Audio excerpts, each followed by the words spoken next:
Hi everyone, welcome to Siri Sihi ವಂಬ್ಸ್ YouTube channel. ರಾಮಫಲ ನಮಗೆಲ್ಲ ಗೊತ್ತಿದೆ. ಈ ಒಂದು ಹಣ್ಣು ಎಷ್ಟು ಇಂಪಾರ್ಟೆಂಟು ನಮ್ಮ ಆರೋಗ್ಯಕ್ಕೆ ಅಂತ ಹೇಳಿ. ರಾಮಫಲ ಹಣ್ಣು ತುಂಬಾ ಆರೋಗ್ಯಕ್ಕೆ ಒಳ್ಳೆಯದು. ಇದು ಎಲ್ಲ ಕಡೆ ಸಿಗೋದಿಲ್ಲ, ತುಂಬ ಕೆಲವೊಂದು ಕಡೆ ಮಾತ್ರನೇ ಸಿಗುತ್ತೆ. ಹಾಗೆ ನನ್ನ ಹಸ್ಬೆಂಡು ಮಂಡ್ಯಕ್ಕೆ ಹೋಗಿದ್ರು, ಅಲ್ಲಿಂದ ಆನ್ ದ ವೇ ಬರ್ತಾ ಈ ಹಣ್ಣು ಕಾಣಿಸ್ತು ಅಂತ ಹೇಳಿ ಅಲ್ಲಿಂದ ತೊಗೊಂಡು ಬಂದಿದ್ದರು. ಸೊ ತುಂಬ ದಿನ ಕೂಡ ಆಗಿತ್ತು ಈ ಒಂದು ಹಣ್ಣನ್ನು ತಿಂದು. ಈ ಒಂದು ರಾಮಫಲ ಹಣ್ಣು ಶಕ್ತಿಶಾಲಿ ಹಣ್ಣು ಅಂತ ಹೇಳ್ಬೋದು. ಆ್ಯಂಟಿ ಆಕ್ಸಿಡೆಂಟ್ ರಿಚ್ ಆಗಿರುತ್ತೆ, ಹಾಗೆ ವಿಟಮಿನ್ ಸಿ ಅನ್ನೋದು ಹೆಚ್ಚಾಗಿರುತ್ತೆ. ಹಾಗೆ ನಮ್ಮ ದೇಹದಲ್ಲಿರುವಂಥ ಫ್ರೀ ರ್ಯಾಡಿಕಲ್ಸ್ನ ಕಡಿಮೆ ಮಾಡುತ್ತೆ. ಹಾಗೆ ಕ್ಯಾನ್ಸರ್ ಉಂಟಾಗುವಂಥ ಅಪಾಯ ಕೂಡ ಕಡಿಮೆ ಮಾಡುತ್ತೆ. ಆ್ಯಂಡ್ ನಮ್ಮ ದೇಹದಲ್ಲಿರುವಂತಹ ಕೋಶಗಳು ಹಾನಿಯಾಗದೇ ಇರೋ ಥರ ಕಾಪಾಡುತ್ತೆ, ಅಂದರೆ ಸೆಲ್ಸ್ಗಳನ್ನು ರಕ್ಷಣೆ ಮಾಡುತ್ತೆ.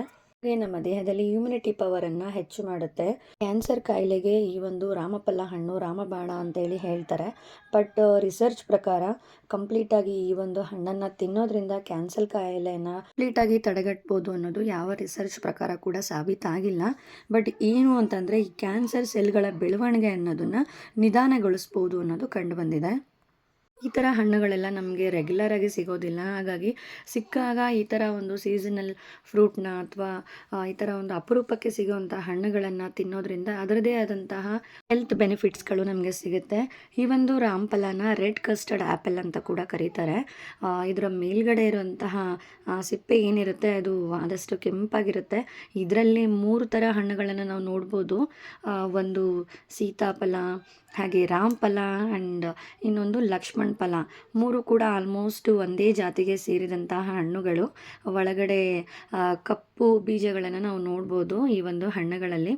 ಬಟ್ ಏನು ಅಂತಂದರೆ 3 ಕೂಡ ಡಿಫ್ರೆಂಟಾಗೇ ಇದೆ. ಸೀತಾಫಲ ನಮಗೆಲ್ರಿಗೂ ಗೊತ್ತಿರುತ್ತೆ, ನಮಗೆ ಯೂಶ್ವಲಾಗಿ ಸಿಗೋವಂತಹ ಹಣ್ಣು. ಇದು red custard apple. Red custard apple ಬಂದು ಮೇಲ್ಗಡೆ ಸಿಪ್ಪೆ ಮೇಲೆ ಸಾಫ್ಟ್ ಇರುತ್ತೆ ಆ್ಯಂಡ್ ಒಳಗಡೆ ಕೂಡ ತಿರುಳು ಆ್ಯಂಡ್ ಕಪ್ಪು ಕಪ್ಪು ಬೀಜ ಇರುತ್ತೆ. ಇದು ಲಕ್ಷ್ಮಣ ಫಲ ಮೇಲ್ಗಡೆ ಸಿಪ್ಪೆ ಫುಲ್ಲು ಹಸಿರಾಗಿರುತ್ತೆ, ಹಾಗೆ ಮುಳ್ಳು ಥರ ಇರುತ್ತೆ ಲಕ್ಷ್ಮಣ ಫಲ. ಹಾಗೆ ಈ ಒಂದು ರಾಮಫಲ ಖಂಡಿತವಾಗ್ಲೂ ನಿಮಗೂ ಕೂಡ ಎಲ್ಲಾದರೂ ಸಿಕ್ಕಿದ್ರೆ ಖಂಡಿತವಾಗ್ಲೂ ಅದನ್ನು ಟೇಸ್ಟ್ ಮಾಡಿ ಅಥವಾ ಆ ಒಂದು ಹಣ್ಣನ್ನು ತಿನ್ನಿ.